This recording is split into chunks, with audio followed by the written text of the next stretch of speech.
अच्छा, कभी किसी बहस में ऐसा हुआ है कि आपके पास सारे फैक्ट्स हैं, आपका तर्क एकदम मजबूत है, पर सामने वाला सिर्फ एक बात कहता है और पूरी बाजी ही पलट देता है?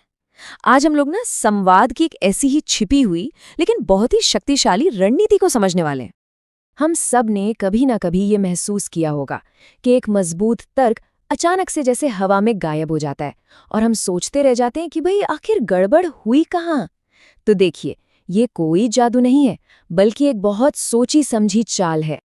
जरा सोचकर देखिए, गर्मा गर्म बहस चल रही है, फैक्ट्स पूरी तरह से आपके पक्ष में हैं, और फिर अचानक सामने वाला कहता है, यार माफ करना, ये तो मेरी समझ से बिल्कुल बाहर है। अब इस सुनने में तो कितना सीधा साधा लगता है ना, पर असल में ये एक बहुत ही चालाक रणनीति है। और हाँ, इस चालाक रणनीति का एक नाम भी है। इसे कहते हैं अक्षमता का दिखावा, या अंग्रेजी में फेंट इनकॉम्पिटेंस। और यकीन मानिए, ये दिखने में जितना सीधा लगता है ना, इसका असर उससे कहीं ज्यादा गहरा होता है। तो यहाँ पर सबसे जरूरी बात जो समझने वाली है वो ये है कि ये सच में नासमझी नहीं होती, ये तो जानबूझकर अनजान बनने का एक नाटक है। इसका असली मकसद क्या है? मकसद है आपकी बात को बेतुका साबित करना, ताकि जो लोग देख या सुन रहे हैं उनकी नज़र में आपके तर्क का वजन ही खत्म हो जाए। तो सवाल ये है कि ये काम कैसे करता है? बहुत ही आसानी से।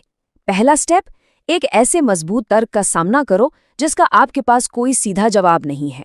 दूसरा स्टेप, बस थोड़ा उलझन में दिखने का नाटक करो और कह दो, अरे ये तो मेरे सर के ऊपर से जा रहा है। और तीसरा, बस काम हो गया। जो दर्शक हैं वो खुद ही सोचेंगे कि भाई अगर इतना समझदार इंसान नहीं समझ पा रहा तो जरूर तर्क में ही कोई खोट होगा। लेकिन रुकिए एक मिनट, ऐसा नहीं है कि ये ट्रिक हर बार काम कर जाएगी। इसकी सफलता ना एक बहुत ही दिलचस्प सामाजिक समीकरण, एक सोशल डायनामिक पर टिकी हुई है। चलिए देखते हैं कि वो क्या है। देखिए, यहाँ सारा खेल अथॉरिटी और लोगों की धारणा का है। सोचिए, जब एक प्रोफेसर किसी स्टूडेंट से कहता है, मुझे तुम्हारी बात समझ नहीं आ रही, तो सबको क्या लगता है? यही कि स्टूडेंट की बात में ही दम नहीं है। लेकिन अब पासा पलट देते हैं। अगर कोई स्टूडेंट यही बात प्रोफेसर से कहे, तो सब लोग स्टूडेंट की ही काबिलियत पर शक करेंगे, है ना?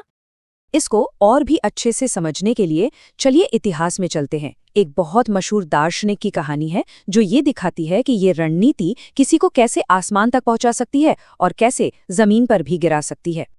तो बात है 18वीं सदी के आखिर की। महान दार्शनिक इमैनुअल कांट ने अपनी एक किताब पब्लिश की जिसने ना पूरी अकादमिक दुनिया में जैसे हलचल मचा दी। इसके अंदर जो विचार थे वो इतने नए और इतने कॉम्प्लेक्स थे कि उस समय के लोग उनके लिए बिल्कुल भी तैयार नहीं थे। तो फिर उस समय के जो बड़े बड़े स्थापित प्रोफेसर्स थे, उन्होंने क्या किया? उन्होंने ठीक यही अक्षमता का दिखावा वाली रणनीति अपनाई। वो कांट के तर्कों को चैलेंज तो कर नहीं पाए, तो उन्होंने बस ये ऐलान कर दिया कि ये किताबी बकवास है, समझ से परे है। मतलब अपनी अथॉरिटी का इस्तेमाल करके उन्होंने इसे पूरी तरह से खारिज करने की कोशिश की। लेकिन कहानी यहीं खत्म नहीं होती है। कांट के कुछ सपोर्टर्स आगे आए। उन्होंने उन मुश्किल विचारों को एकदम सरल भाषा में समझाया और ये साफ साफ साबित कर दिया कि प्रॉब्लम कांट के लिखने में नहीं, बल्कि उन प्रोफेसर्स की समझने की नीयत में थी। और यहीं पर इस रणनीति का सबसे बड़ा खतरा सामने आता है। अगर कोई ये साबित कर दे कि अरे बात तो बिल्कुल समझने लायक थी, तो ये नासमझी का नाटक पूरी तरह से उल्टा पड़ जाता है। आपकी अथॉरिटी, आपकी इज्जत, सब कुछ दांव पे लग जाता है। तो अब सवाल ये उठता है कि अगर कोई आपके खिलाफ इस चाल का इस्तेमाल करे तो फिर क्या किया जाए? घबराने की जरूरत नहीं है। इसका एक बहुत ही कारगर तोड़ भी है।